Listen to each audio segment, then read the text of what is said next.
देवगिरी अत्यंत बळकट आणि अजिंक्य किल्ला होता। या किल्ल्याची रचना इतकी छान आहे मित्रांनो की शत्रूचे आत घुसणे अशक्यच आहे। या किल्ल्याचा एक ना एक खांब, एक ना एक कोपरा, एक ना एक पायरी खूप योजनाबद्ध बांधलेली आहे। जर धान्य साठा संपला किंवा फितुरी झाली तरच हा किल्ला शत्रूला जिंकता येईल अशी या किल्ल्याची रचना आहे।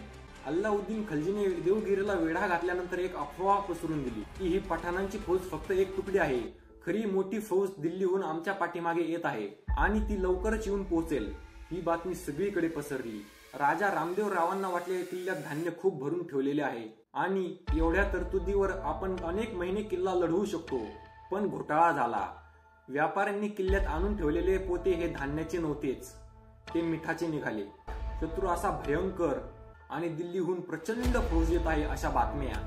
आता उरला फक्त एकच मार्ग, तो म्हणजे शरणागतीचा।